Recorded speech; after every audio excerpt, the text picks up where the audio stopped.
Hello दोस्तों, JSSC परीक्षा में एक बार फिर से आपका स्वागत है। तो आज हम लोग इस मैराथन वीडियो में काव्यकुंज और काव्य वीथी के सभी निर्धारित कवियों के बारे में पढ़ने वाले हैं। ठीक है, इसमें हम उनका जीवन परिचय, साथ ही साथ उनको कौन कौन से पुरस्कार दिए गए हैं तथा उनसे रिलेटेड सभी अन्य चीज़ों के बारे में पढ़ेंगे। तो चलिए आरंभ करते हैं। इनमें सबसे पहला कवि हैं विद्यापति। देखिए, विद्यापति का जो जन्म जो है वो 1350 से लेकर के 1374 माना जाता है। ठीक है, 1350 से लेकर के 1374 माना जाता है। कोई 1350 से लेकर के 14 के बीच भी मानते हैं, अलग अलग विद्वान। ठीक है, लेकिन इनका जो जन्म ऐसे ज़्यादातर मतों से माना जाता है वह है 1352।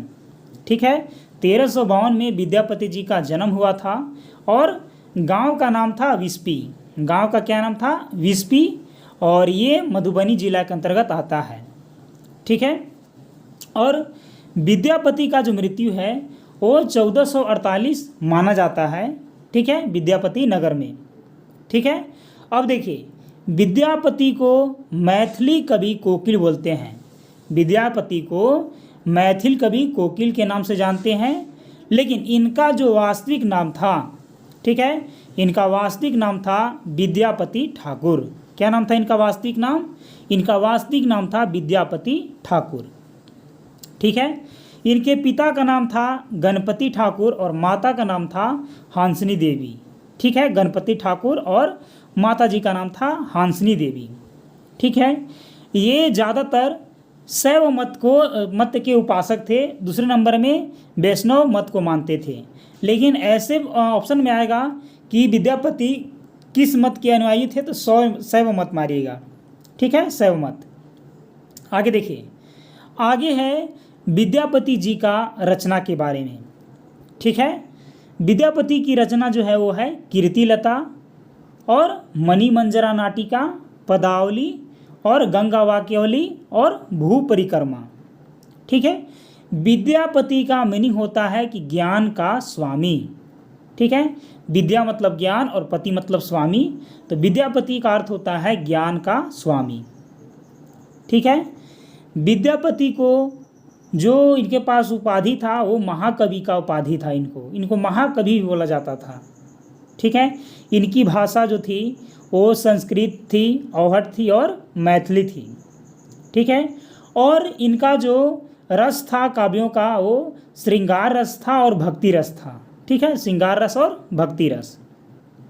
आगे देखिए, ये जो थे ये देव सिंह, नर सिंह और शिव सिंह के यहाँ रहा करते थे दरबार में। लेकिन ऑप्शन में ज़्यादा आपको शिव सिंह देखने के लिए मिलेगा।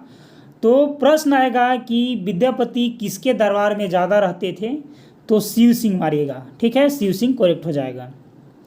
अब देखिए, विद्यापति जो थे वो 3 प्रमुख रानियों के सलाहकार भी बने थे। ठीक है, उनमें से प्रथम है विश्वास देवी, फिर है धीरमती देवी और फिर है लखीमा देवी। इनको देई नाम से जाना जाता है। ठीक है, तो विद्यापति जी से मेनली आपका जो प्रश्न आएगा वो इतना ही पॉइंट से घूर फिर करके आएगा। यदि इतना पॉइंट आपका क्लियर होगा तब आपको यह टॉपिक जो है वो आपका एग्ज़ाम इस टॉपिक से रिलेटेड बेस्ट तरीक़ा से जाएगा। ठीक है, तो उम्मीद है कि आप इस पीडीएफ का स्क्रीनशॉट ले लिए होंगे। चलिए आगे बढ़ते हैं। आगे देखिए, आगे का जो हम लोगों का कवि हैं वो है दोस्तों कबीरदास। ठीक है, कबीरदास। और एक चीज़ और है, इसमें से आपका जो है कवि का जन्म तिथि और मृत्यु और जन्म स्थान बेहद ही इम्पोर्टेंट है। तो चलिए देखते हैं इसको कैसे करेंगे। विद्यापति का जन्म हुआ था 1352 में। विद्यापति का जन्म कब हुआ था? तो 1352 में हुआ था। देखिए, जो विद्या का ध है ना वो 3 के जैसा है, तो इसको उलट लीजिएगा तो 3 बन जाएगा। ठीक है, और 5 में से यदि 2 माइनस कीजिएगा फिर भी 3 बन जाएगा। यानी कि विद्यापति का जन्म में जो आखिरी का 3 लेटर होने वाला है वो 3 से रिलेटेड रहेगा।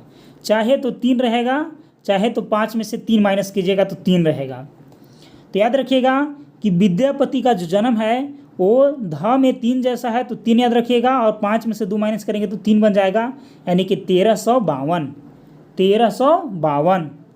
अब देखिए, विद्यापति का नाम चूंकि 4 अक्षरों से मिल करके बना है, तो इसमें से 52 में से आप 4 माइनस कर लीजिएगा। 52 में से आप 4 माइनस कर लीजिएगा, तब जाकर के कितना हो जाएगा, ये हो जाएगा 48। यानी कि 1448 में इनका क्या हो गया था, मृत्यु हो गया था। ठीक है, तो 52 में से कितना माइनस करना है वो भी यहाँ दिया हुआ है कि 4 माइनस करना है। ये वाला जो 4 है आप इसको ले लीजिएगा, इस 4 को माइनस कर लीजिएगा, 48 बच जाएगा। और शुरू वाला चीज़ को रट लीजिए कि विद्यापति का जन्म 1352 ईस्वी में विस्पी ग्राम में हुआ था। अब देखिए, वी से विद्यापति और वी से विस्पी कर लीजिए, वी से विद्यापति, वी से विस्पी। तो ऐसे करने से जो होता है ना, आसानी ज़्यादा हो जाता है आपका ऑप्शन धरने में। ठीक है, ऑप्शन आप चूज कर सकते हैं इससे आसानी से, क्योंकि लिखना तो है नहीं सब्जेक्टिव, सिर्फ ऑप्शन ही करेक्ट करना है। तो याद रखिएगा, विद्यापति का जन्म 1352 ईस्वी में, व से विद्यापति, व से विस्पी और व से मधुमनी भी कर लीजिए। ठीक है, अब देखिए, इनका जो मृत्यु हुआ था वो 1352 में से 4 माइनस करना है, और 4 ये 14 वाला 4 है, तो 4 ले लिए 14 वाला, और 4 माइनस करेंगे तो 52 में से 4 माइनस करेंगे 48 बचेगा, यानी कि 1352 से लेकर के 1448। चलिए, उम्मीद है कि आपको कुछ ना कुछ ज़रूर समझ में आया होगा। ठीक है, चलिए आगे बढ़ते हैं। देखिए, आगे है दोस्तों कबीरदास। ठीक है, कबीरदास। देखिए, कबीरदास का जो जन्म हुआ था ना, वो 1398 में वाराणसी के लहरतारा में हुआ था। 1398 में वाराणसी के लहरतारा में। ठीक है, तो देखिए, आपको शुरू वाला लेटर यदि पकड़ना है कबीर का जन्म में, तो देखिए, सबसे पहले आप क को इस प्रकार लिख लीजिए, और इस चीज़ को जो है ना वो बाद में यहाँ से ऐसे इसको मिला दीजिए। तो ऐसे मिलाने से ये कैसा बन गया, तो 8 जैसा बन जाएगा। तो कबीर का जन्म याद करने का तरीका है कि शुरू में 8 रहेगा और बाद में इससे बड़ी वाली संख्या रहेगा 9। ठीक है, तो कबीरदास का जन्म ऐसे हो जाएगा 1398। 8 कहाँ से बना, तो कबीर के क में से इसको ऐसे लपेट दिए तो 8 बन गया, और इधर वाला अक्षर 8 से बड़ा रहेगा तो 9 बन गया। ठीक है, तो 98 हो गया। अब देखिए, वाराणसी में हुआ था। ठीक है, वाराणसी में याद करने के लिए आप इसको याद कर लीजिए कि वह 1 हो गया, आकर 2 हो गया, र 3 हो गया, फिर 4 हो गया, फिर 5 हो गया, ये लाइन 6, ये लाइन 7, ये लाइन 8। तो ऐसे भी आप कर सकते हैं कि वाराणसी 8, ठीक है, 98 और लहरतारा, याद रखिए लहरतारा। ठीक है, चलिए, तो यहाँ से आपको ये चीज़ याद रहेगा। ठीक है, कि कबीरदास का जन्म 1398 वाराणसी लहरतारा। अब मृत्यु भी इनका सेम कर लीजिए, मृत्यु भी इनका सेम। मृत्यु हुआ था इनका 8 वाला नीचे अंतर रहेगा। ठीक है, 8 से ही एंडिंग होगा उसका, और इसमें 1 लगा लीजिए, यानी कि 1398 में जन्म और 1518 मृत्यु। यदि जन्म आपको याद रहेगा तो मृत्यु आप टिक आउट कर लीजिएगा, वैसा नहीं है। ठीक है, तो जन्म आप याद रखिएगा और मृत्यु भी याद हो ही जाएगा कि 1398 जन्म और मृत्यु 1518। तो कहाँ, तो मगहर में। ठीक है, कहाँ, तो मगहर में। तो कबीरदास का जन्म और मृत्यु क्लियर हो गया, 1398, 1518, वाराणसी और मगहर। ठीक है, लहरतारा याद रखिएगा। माता का नाम था दोस्तों नीमा। क्या नाम था, माता जी का नाम था नीमा, और पिता का नाम था नीरू। पिता का क्या नाम था, नीरू नाम था। अब देखिए, इनके जो पुत्र थे वो कमाल के व्यक्ति थे। ठीक है, जब पुत्र कमाल के रहेंगे तो पुत्री कमाल की रहेगी, यानी कि एक कमाली हो गए और एक कमाल हो गए। यानी कि पुत्र का नाम था कमाल, क से कमाल, क से कबीर। पुत्री का नाम था क से कमाली, क से कबीर। ठीक है, तो इनके जो संतान थे उनका भी नाम क से था, इनका नाम भी नाम क से था। ठीक है, तो याद रखिएगा यहाँ से कि कमाल कमाली।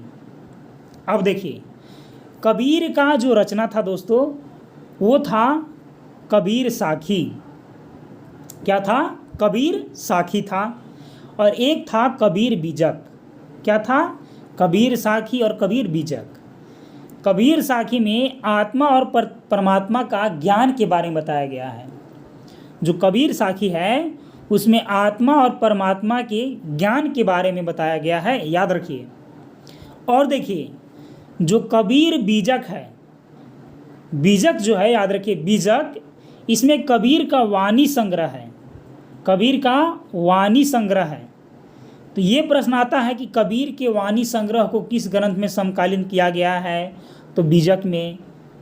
बीजक कब संकलित किया गया था? तो 1464 में। याद रखिए 1464। अब देखिए बीजक जो है इसमें इनके 3 प्रकार के तथ्यों का वर्णन किया गया है, जिसमें रामायणी है, शबद है और साखी है। रामायणी का अर्थ होता है रामायण। रामायणी का अर्थ होता है रामायण और रामायणी ब्रज भाषा में है। शबद का अर्थ होता है शब्द और शब्द जो है वो ब्रज भाषा में है। और साखी का अर्थ होता है साक्षी। साक्षी माने होता है कि जो देखे हैं अपना आँख से।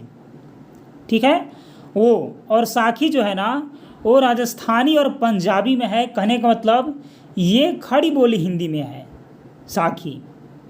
ठीक है, तो उम्मीद है कि इतना चीज़ आपको क्लियर हुआ होगा। ठीक है, अब देखिए इसमें साथ साथ इसमें जो इनकी भाषा थी, इनकी भाषा थी सधुकड़ी। इसको पंच मेल खिचड़ी बोलते हैं। और इनकी और भी भाषा थी जैसे कि अवधी हो गया और ब्रज हो गया। ठीक है, अब देखिए इनके गुरु का नाम था कबीर दास के जो गुरु का नाम था उनका नाम था रामानंद स्वामी या स्वामी रामानंद। ठीक है, रामानंद याद रखिए। और आपका क्वेश्चन फंसाता है कि रामानंद प्रसाद या रामानंद कुछ। ठीक है, तो आपको सही ऑप्शन के साथ जाना है, गलत आंसर टिक नहीं करना है। अब देखिए आगे इनके जो और प्रमुख रचना है वह है साखी ग्रंथ और शब्दावली। इसको कबीर शब्दावली बोलते हैं। फिर कबीर ग्रंथावली, फिर कबीर सागर या अनुराग सागर इसको बोलते हैं। तो कबीर सागर भी आ जाएगा तो आप कंफ्यूज मत होइएगा। और एक है कबीर दोहावली। ठीक है, तो कबीर साखी, कबीर शब्दावली, कबीर ग्रंथावली, कबीर सागर और कबीर दोहावली ये सब रचना है इनकी। ठीक है, अब देखिए ये जो थे ये भक्ति काल के थे लेकिन निर्गुण शाखा के थे। ठीक है, मतलब मूर्ति पूजा के खंडन करते थे। तो भक्ति काल के निर्गुण शाखा के कवि थे ये। और इनके बताया जाता है कि जब माता पिता जुलाहा थे तो इनके जो सूफी गुरु माने जाते हैं, माने इस्लाम गुरु जो माने जाते हैं, वो सूफी फ़कीर शेख तकी को माना जाता है। और शेख तकी से भी प्रश्न आमतौर पर देखा जाता है कि प्रश्न बनता ही है। तो शेख तकी याद रखिएगा यहाँ से। और साथ ही साथ ये पाखंड के खिलाफ थे। उनके समय में जो भी पाखंड इनके सामने होता था वो उसके खिलाफ थे। ठीक है, तो उसमें भी बहुत सारे इन्होंने कथन दिए थे। ठीक है, कि जो भी मैंने पत्थर पूजने के जैसा कुछ बोले थे कि मैं पूजूं पहाड़, इस टाइप से बहुत सारा इन्होंने पाखंड के खिलाफ अपने अवधारणा को दिए थे। ठीक है, तो 14 मिनट में हम लोग दो कवियों के बारे में क्लियर कर लिए। इस चीज़ का रिवीजन आप बार बार जरूर कीजिएगा दोस्तों, आपके एग्जामिनेशन में ये जो है अवश्य हेल्प करने वाला है। और प्लस में ये भी है कि आप जितना ये चीज़ को मैंने यहाँ पास शामिल किया हुआ, अभी PDF में शामिल किया ही हूँ, उसको आप एक PDF लीजिएगा खुद का पेपर और इसको लिख करके और दीवार में चिपका लीजिएगा। आपके नज़र के सामने रहेगा तो आपको याद करने में अच्छा रहेगा, क्योंकि जन्म तिथि जो है भुलाने वाला चीज़ है। तो 1398 वाराणसी लहर तारा और 1518 मगर इसको नहीं भूलना है, इसको भी याद रखना है, अभी तो पढ़ रहे हैं ना। और यदि इस वीडियो का PDF आपको चाहिए तो ऐसे तो PDF मैं आपको फ्री में भी दे सकता हूँ, लेकिन फ्री में देने से जो आप लोग इसका वैल्यू जो है PDF का वैल्यू नहीं दीजिएगा, इसीलिए इसका जो प्राइस है मात्र 1 रुपया है। ठीक है, 1 रुपये जिसका प्राइस है। जो भी व्यक्ति को इस वीडियो का PDF लेना होगा तो आप हमारे नंबर 8709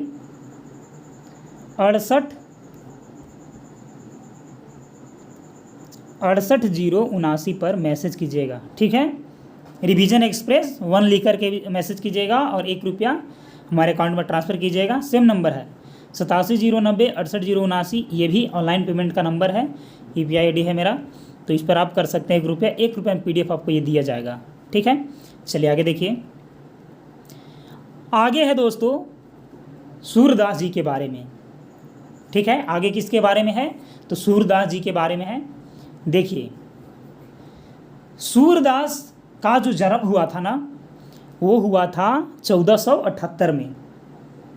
सूरदास का जन्म कब हुआ था तो सूरदास का जन्म हुआ था 1478 में।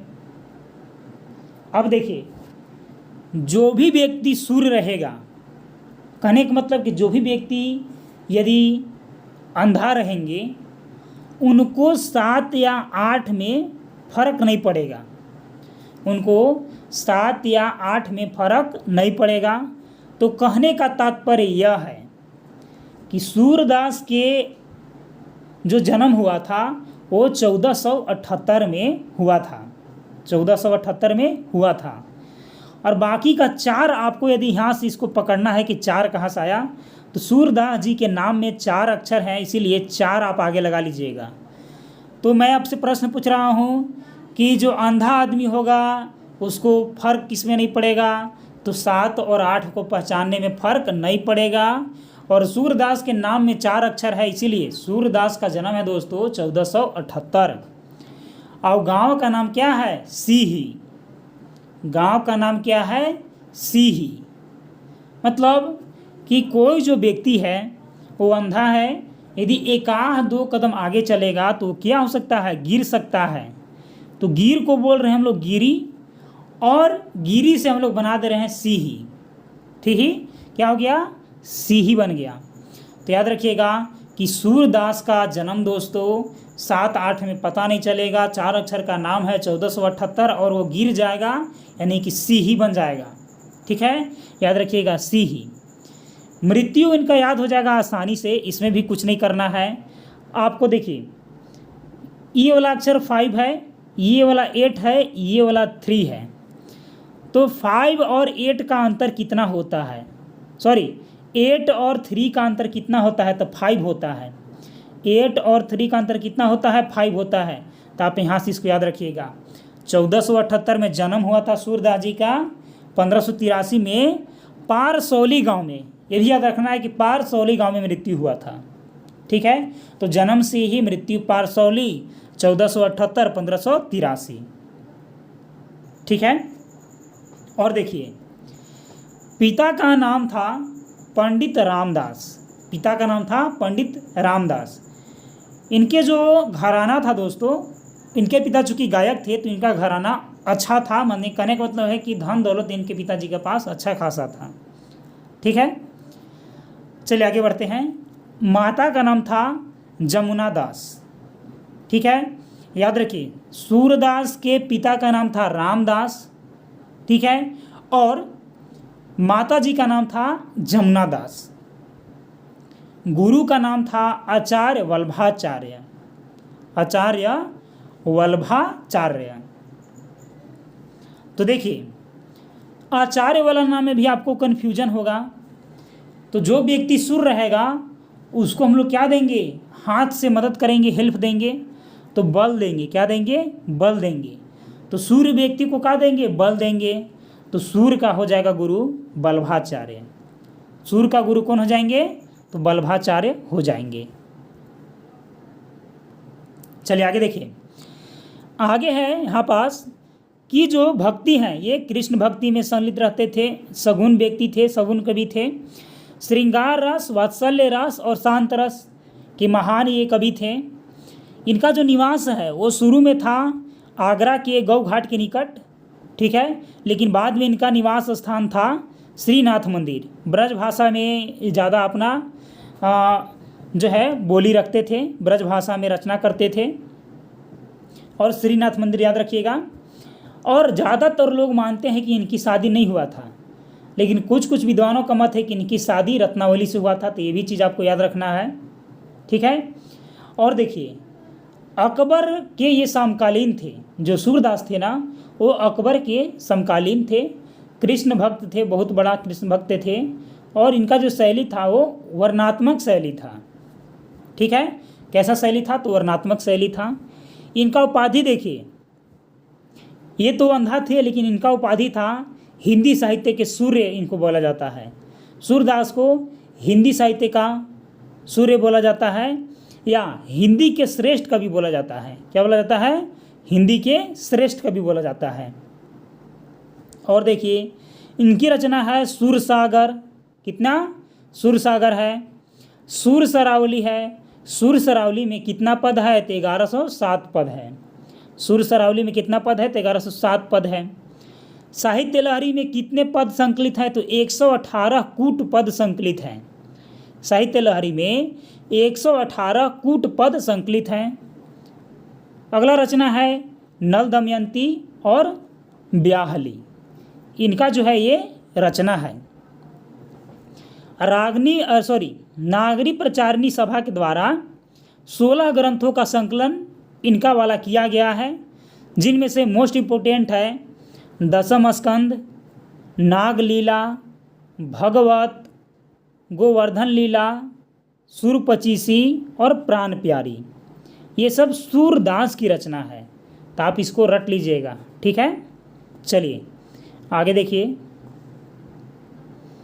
आगे है दोस्तों तुलसीदास जी के बारे में। देखिए तुलसीदास जी के बारे में हम लोग जानते हैं।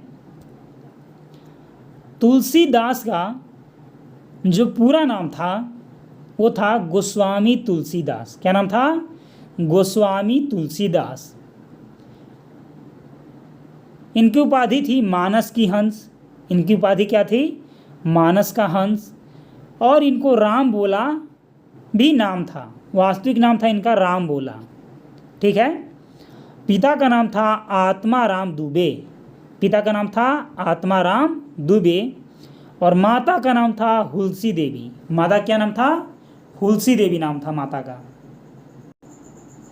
आगे देखिए इनका जो जन्म हुआ था ना वो हुआ था 1532 में। इनका जन्म कब हुआ था? तो इनका जन्म हुआ था 1532 में। अब देखिए इसमें भी कुछ दिमाग लगाइए कि तुलसी जी का जन्म कब हुआ था। तो इनका जन्म हुआ था 1532 में। अब यहाँ से 5 यदि आपको याद रहेगा तो 3 + 2 होता है 5। यहाँ से यदि 5 याद रहेगा तो 3 + 2 होता है 5। ये तो जन्म का हो गया, ठीक है। तो जन्म हुआ था राजापुर गांव, बांदा जिला में। लेकिन कुछ मानते हैं विद्वान कि एटा जिला के सोरो गांव में। एटा जिला के सोरो गांव में। तो यदि 5 आपको याद रहेगा तो 3 + 2 आपको 5, ये भी याद रहेगा। मृत्यु जो है वो हुआ था 1623 में। कब हुआ था मृत्यु? मृत्यु हुआ था 1623 में। यानी कि ये वाला 2 को यहाँ कर देना है, ये वाला 3 को यहाँ कर देना है। तो ये है तुलसीदास। 2 को यहाँ कर देना है, 3 को यहाँ कर देना है। तुलसीदास 80 घाट वाराणसी में। पत्नी का नाम था रत्नावली। पत्नी का क्या नाम था? रत्नावली, ठीक है। पुत्र का नाम था तारक। पुत्र का क्या नाम था? तारक। और गुरु का नाम था नरहरिदास। तुलसीदास के गुरु का नाम क्या था? तो नरहरिदास। अब देखिए नरहरिदास में आपको गुरु का नाम में भी कन्फ्यूजन हो जाता है। तो तुलसी कैसा रहता है? तो तुलसी जो है, तुलसी का पौधा वह कैसा रहता है? हरी भरी रहता है, हरी भरी। तो नरहरि, तुलसीदास का पौधा हरी भरी रहता है। तो नरहरि यानी कि गुरु का नाम था नरहरिदास, ठीक। अब देखिए ये भक्ति काल कवि थे, ठीक है। अब आगे बढ़ते हैं, ऊपर इनका रचना वगैरह देखते हैं। देखिए इनको जो है ना, इनको वाल्मीकि की उपाधि दिया जाता है। तुलसीदास को वाल्मीकि के अवतार बोला जाता है। क्या बोला जाता है? वाल्मीकि का अवतार। क्या है कि वाल्मीकि रामायण रचे थे और तुलसीदास क्या रचे थे? तो रामचरितमानस। ठीक है। अब देखिए रामचरितमानस दुनिया के 100 महत्वपूर्ण ग्रंथों में से 46वां रैंक पर आता है। 46वां रैंक पर आता है। एकमात्र अवधी भाषा में ये है, तुलसीदास जी का एकमात्र अवधी भाषा में है रचना यह रामचरितमानस, और बाकी सारे के सारे ब्रज भाषा में है। जैसे विनय पत्रिका, कवितावली, गीतावली। गीतावली में राम जी के बारे में दोहा है, उन्हीं के बाल्यकाल, उत्तर, ये सब मैंने बहुत उन्हीं से रिलेटेड दोहा है सिर्फ। ठीक है। और देखिए कृष्ण गीतावली, राम नहछु, बरवाई रामायण, साहित्य रत्न, दोहावली, वैराग्य संदीपनी, इनके तो बहुत सारे ग्रंथ हैं, लेकिन 12 जो ग्रंथ है वो अति महत्वपूर्ण है। ठीक है, 12 ग्रंथ महत्वपूर्ण है। तो यहाँ से तुलसीदास जी के बारे में आप याद कर लीजिएगा। जन्म 1532, मृत्यु 1623, राजापुर गांव में जन्म, मृत्यु 80 घाट वाराणसी। चलिए आगे बढ़ते हैं। अब देखिए आगे हैं बिहारी के बारे में, या बिहारी लाल जी के बारे में। बिहारी लाल जी का जो वास्तविक नाम था वो था बिहारी लाल चौबे। क्या नाम था? बिहारी लाल चौबे। जन्म हुआ था 1595 ग्वालियर में। जन्म कब हुआ था? तो 1595 में ग्वालियर में, और मृत्यु हुआ था 1663 में। ठीक है, बिहारी लाल 1663, 1595 में जन्म ग्वालियर में, और मृत्यु हुआ था इनका 1663 में वृंदावन में। ठीक है। यदि इसमें भी आपका कुछ ट्रिक लग रहा है तो कमेंट बॉक्स में अवश्य शेयर कीजिएगा। ठीक है, इसका तो ट्रिक हमसे नहीं हो रहा है, हमसे हो जाएगा, लेकिन आपको यदि समझ में आएगा तो उसका कोई फ़ायदा नहीं होगा। ठीक है। अब देखिए पिता का नाम था केशव राय। पिता का नाम क्या था? केशव राय। माता जी का नाम था, माता जी का नाम इनका नहीं है, माता जी का नाम परिचित इनका नहीं है। शिक्षा जो है ना वो ग्वालियर में ही प्राप्त किए थे। काव्य शास्त्र की शिक्षा इनको मिला था। इनका भी गुरु थे नरहरिदास। बिहारी लाल जी का भी गुरु थे नरहरिदास। ठीक है। इनका जो काल था ना वो रीति काल था। ठीक है। और बिहारी लाल का रीतिकाल, बिहारी लाल का रीतिकाल ये जरूर आता है, काल बिहारी लाल जी का अवश्य आता है। ठीक है, तो बिहारी लाल रीतिकाल याद रखिएगा। ठीक है, तो बिहारी, जैसे कि बिहारी गलत नहीं मानिएगा, लेकिन बिहारी यहाँ से एक ट्रिक है कि यदि बिहारी कोई रीतिक है, बिहारी का कोई रीतिका, चलिए रीतिका कीजिए, रीतिका याद रहेगा, ल को काट दीजिए। बिहारी का क्या है? कोई रीतिका है, तो एक चीज़ आपको याद रहेगा कि बिहारी रीतिकाल के थे। ठीक है, रीतिकाल। और देखिए इनका जो विषय रहा है वो श्रृंगार रस रहा है, और अध्यात्म विषय रहा है, और प्रेम से संबंधित चीज़ों का लिखना विषय रहा है। ये जय सिंह के दरबारी कवि थे। जय सिंह के कवि थे ये, दरबारी कवि। और इनकी जो रचना है वो है सतसई, इसको बोलते हैं सप्तशती। सप्तशती की रचना ब्रज भाषा में किया गया है। ये मुक्तक काव्यों का प्रयोग इसमें किया गया है। लगभग 719 दोहे जो है ना वो सप्तशती में मुक्तक काव्य के शामिल किए गए हैं। कितने दोहे? तो 719 दोहे। ठीक है, 719 दोहे याद रखिएगा, 719 दोहे। बिहारी के दोहे में रस के सागर। अब देखिए बिहारी का दोहा कैसा रहता था? तो रस का सागर रहता था। बिहारी के दोहे को 3 उपनाम से जाना जाता था। पहला रस के सागर के नाम से, दूसरा कल्पना के इंद्रधनुष के नाम से, और तीसरा भाषा के मेघ के नाम से। इनकी उपलब्धि था बिहारी लाल जी का गागर में सागर। बिहारी लाल जी का उपलब्धि क्या था? तो गागर में सागर। जन्म हुआ था 1595 में ग्वालियर में, याद रखिएगा। मृत्यु 1663 में वृंदावन में। रीतिकाल के कवि रीतिका बिहारी। ठीक है, चलिए आगे देखिए। आगे है रसखान जी के बारे में पढ़ना है। तो रसखान का मतलब होता है कि रस की खान। रसखान का अर्थ क्या होता है? कि रस की खान। रसखान जी का जो मूल नाम था, वास्तविक नाम जो था वो था सैयद इब्राहिम खान। सैयद इब्राहिम खान। ठीक है, ये कृष्ण भक्त मुस्लिम थे। ये मुस्लिम होते हुए भी कृष्ण भक्त थे। मुस्लिम होते हुए भी क्या थे, कृष्ण भक्त थे। इनका जो जन्म हुआ था वो हुआ था 1533 ईस्वी में। रसखान जी का जो जन्म हुआ था वो 1533 में हुआ था। मृत्यु 1628 में हुआ था। मृत्यु 1628 में हुआ था। तो मैं तो यदि इसका यदि ट्रिक बताया जाए तो मैं इसका ट्रिक ऐसे ही बताऊंगा कि 5 और 3 जोड़ लीजिए 8, और 5 में से ये 3 को घटा लीजिए, एक 3 को जोड़ लीजिए, एक 3 को घटा लीजिए। तो एक 3 को जो जोड़िए उसको प्रथम में लिखिए कि 5 3 8, और जिसको घटाइए उसको दूसरा में लिख लीजिए 2, तो 1628।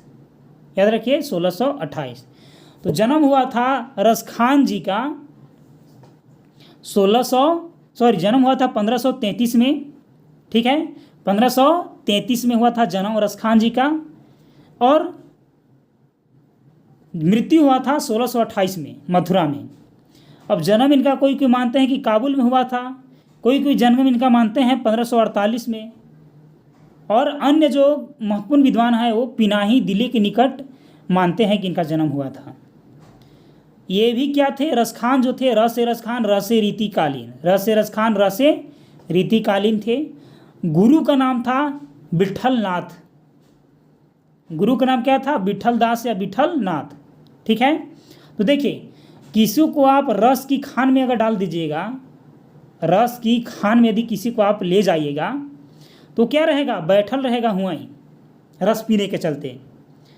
तो रस की खान में डाल दीजिएगा तो बैठल रहेगा, यानी कि रस खान के गुरु कौन रहेंगे, तो विठल नाथ। कौन रहेंगे, तो विठल नाथ रहेंगे।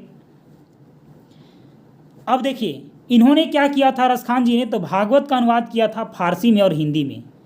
भागवत का अनुवाद किए थे फारसी और हिंदी में, और ये जन साधारण योग ब्रज भाषा में रचना करते थे, एकदम सरल शैली इनका होता था। ठीक है, और अरबी हिंदी संस्कृत और फारसी के महान विद्वान थे।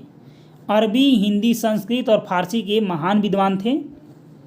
और देखिए राजा महाराजों के समय अपने क्षेत्र में विशिष्ट इनका योगदान होने के चलते राजा महाराजा लोग इनको खां की उपाधि दिए थे। किसका उपाधि, तो खां की उपाधि।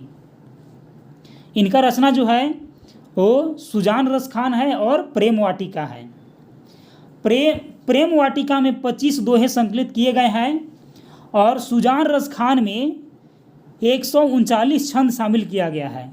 सुजान रस खान सवये और छंद में लिखा गया है, और प्रेम वाटिका दोहे और सोरठा में लिखा गया है।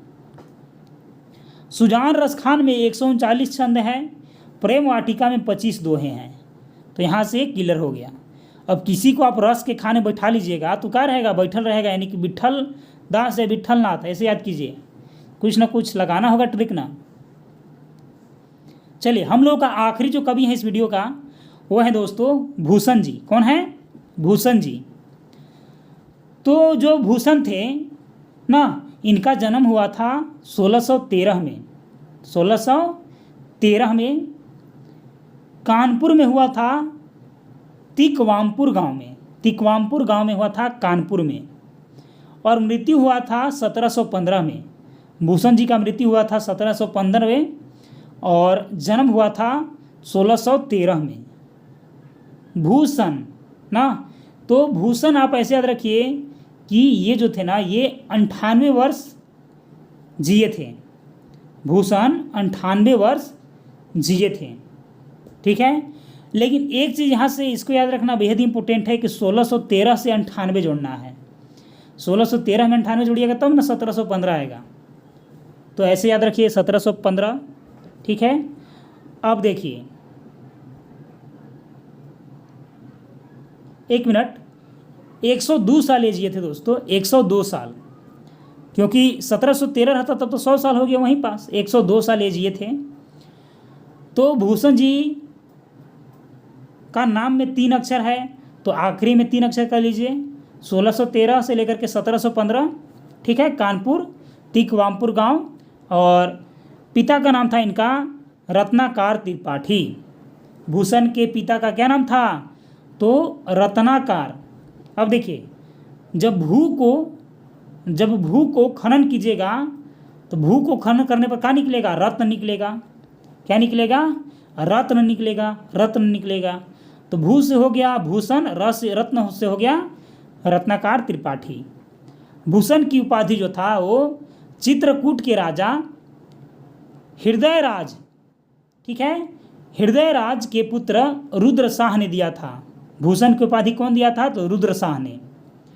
इनका जो विषय था वो शिवाजी और छत्रसाल की वीरता का वर्णन करना इनका विषय था।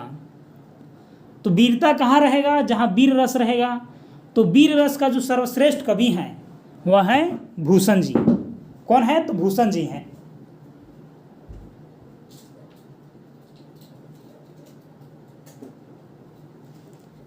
तो याद रखिए दोस्तों कि वीर रस के जो सर्वश्रेष्ठ कवि हैं वो भूषण जी हैं। किसके वीरता का बखान करते थे? तो शिवाजी का और छत्रसाल जी का। ग्रंथ जो है ना वो शिवराज भूषण और शिवा बावनी और छत्रसाल है। मने जो भूषण है ना, शिव शिव 2 बार आ गया, शिवराज भूषण और शिवा बावनी और छत्रसाल दशक, ठीक है, इनका ग्रंथ है। और जो भूषण के भाई थे, जो भूषण के भाई थे वो थे चिंतामणि त्रिपाठी। कौन थे? चिंतामणि त्रिपाठी। और एक और जो भाई थे वो थे मतीराम। कौन थे? मतीराम। ये दोनों हिंदी के रस सिद्ध कवि थे। चिंतामणि त्रिपाठी और मतीराम हिंदी के रस सिद्ध कवि थे। और भूषण भी रीतिकाल कवि थे। भूषण भी क्या थे? रीतिकाल थे। पिता का नाम रस से रत्नाकर, रस से रीतिकाल। और विरोचित शैली व मुक्तक शैली में लिखते थे और सभी अलंकार का प्रायः यह उपयोग करते थे। अब काव्य विधि निर्धारित कवि में 11 महत्वपूर्ण कवियों के बारे में पढ़ने वाले हैं। उन सारे का जीवन परिचय, उन सबों का रचना तथा उनको क्या क्या पारितोषिक दिया गया, पुरस्कार वगैरह दिया गया, उन सारे चीज़ों के बारे में शॉर्ट नोट के माध्यम से पढ़ने वाले हैं।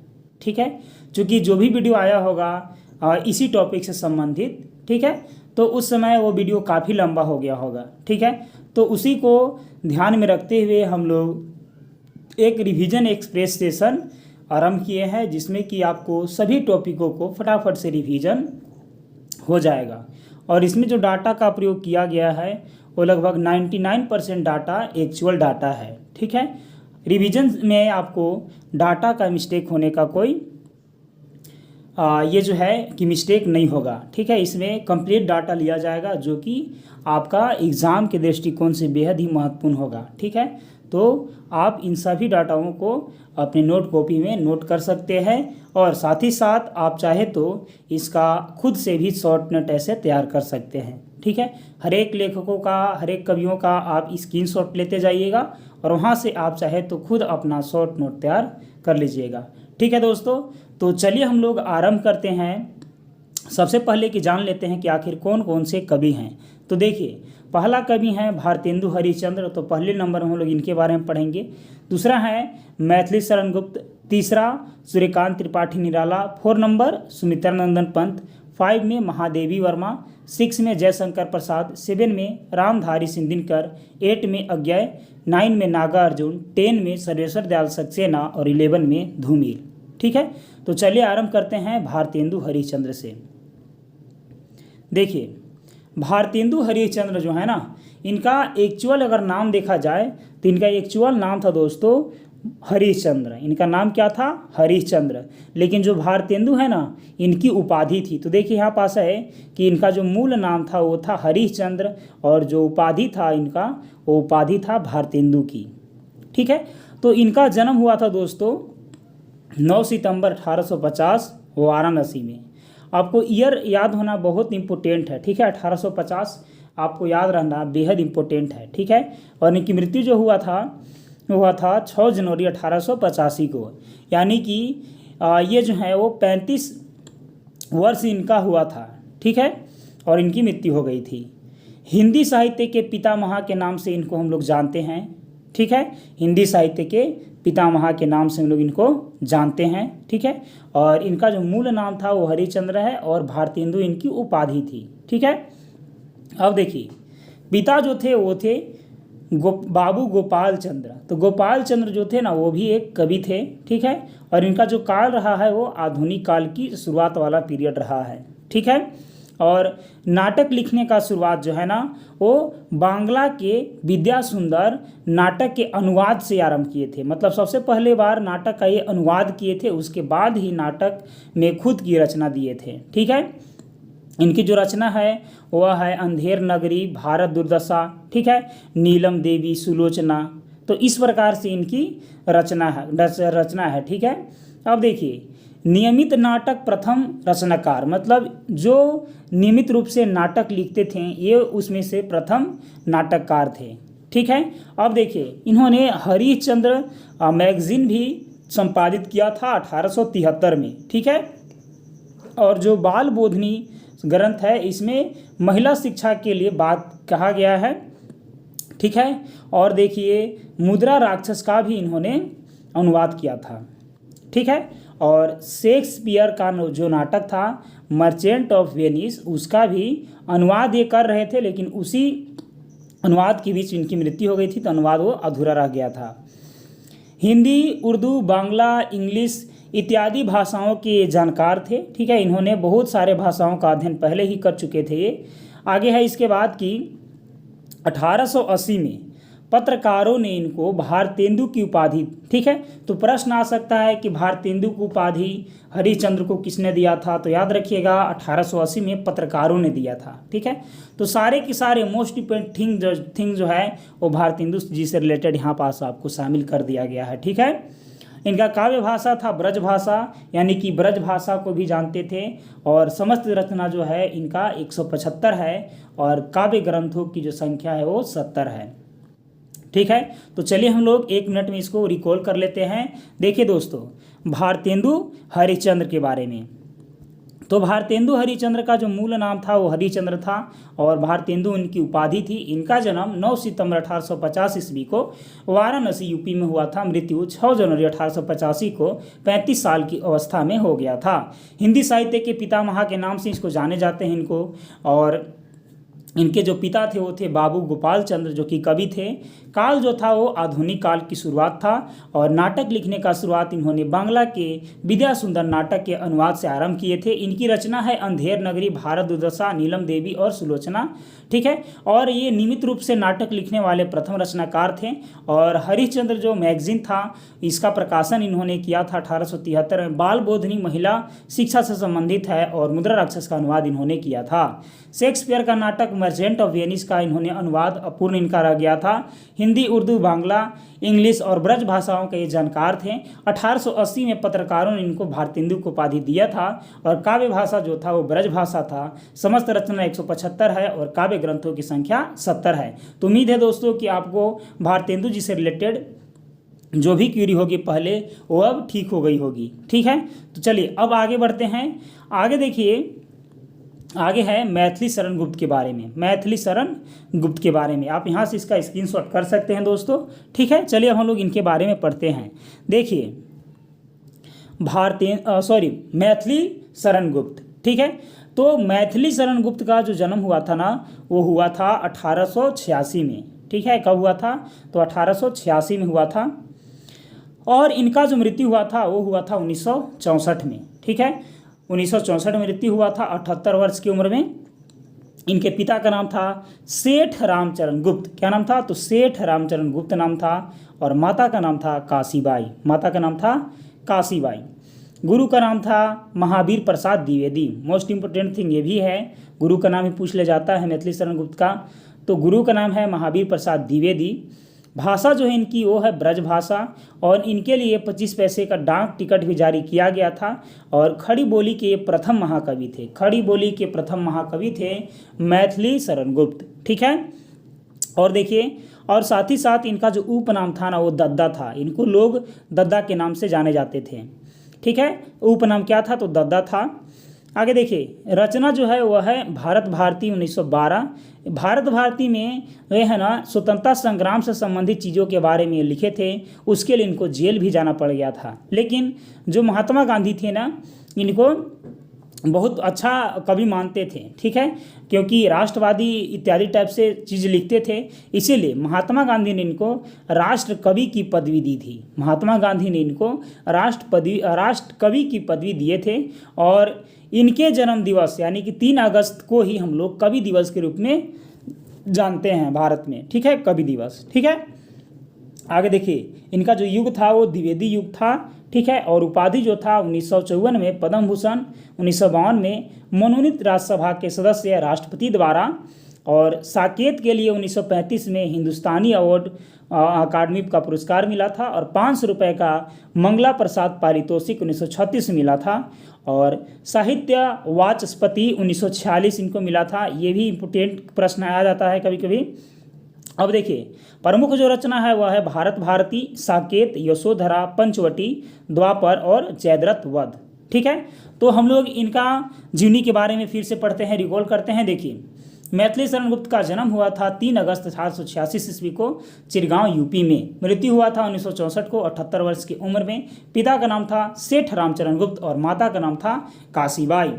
गुरु का नाम था महावीर प्रसाद द्विवेदी, और जो भाषा था दोस्तों वो था ब्रजभाषा। इनके ऊपर एक डाक टिकट भी 25 पैसे का जारी किया गया था। खड़ी बोली के प्रथम महाकवि थे। इनका उपनाम था दद्दा। रचना जो है वो भारत भारती 1912 में किए थे। स्वतंत्रता संग्राम से सहयोगी चीज़ों के बारे में था, जिसके कारण इनको जेल भी जाना पड़ा, और महात्मा गांधी इनको राष्ट्रकवि की पदवी दिए थे। इसीलिए हम लोग 3 अगस्त को कवि दिवस के रूप में मनाते हैं। युग जो था वो द्विवेदी युग था। उपाधि जो था वो 1954 में पद्म भूषण इनको मिला था। 1952 में मनोनीत राज्यसभा सदस्य भी रहे थे, राष्ट्रपति के द्वारा इनको मनोनीत किया गया था। साकेत के लिए 1935 में हिंदुस्तानी अकादमी अवार्ड से सम्मानित किए गए थे, और 500 रुपये का मंगला प्रसाद पारितोषिक 1936 में इनको दिया गया था, और साहित्य वाचस्पति भी 1946 का इनको प्रदान किया गया है। प्रमुख रचना जो है वह है भारत भारती, साकेत और यशोधरा और पंचवटी, द्वापर और जयद्रथ वध। अब हम लोग आगे बढ़ते हैं। आगे हम लोग पढ़ेंगे सूर्यकांत त्रिपाठी निराला जी के बारे में। किसके बारे में पढ़ेंगे? तो सूर्यकांत त्रिपाठी निराला जी के बारे में पढ़ेंगे। देखिए, निराला जी का उपनाम था निराला। निराला जी का उपनाम क्या था? निराला था।